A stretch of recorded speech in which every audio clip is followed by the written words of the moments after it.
Habitat València és la fira del sector del moble per al segle XXI.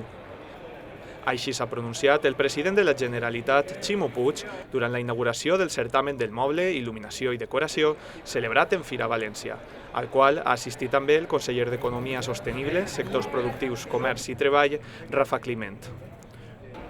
Puig ha assegurat que el sector del moble es troba en plena reconstrucció després del seu trànsit per la crisi i ha reiterat que ha de treballar per a propiciar el seu renaixement des de tots els àmbits.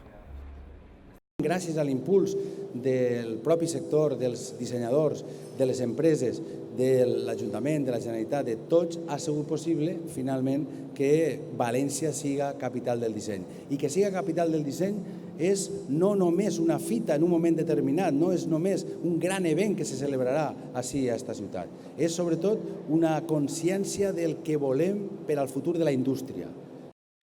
El cap del Consell ha manifestat que Habitat és una peça imprescindible en la consecució de les aspiracions de l'economia valenciana, així com un gran aparador de la fortalesa industrial de la comunitat.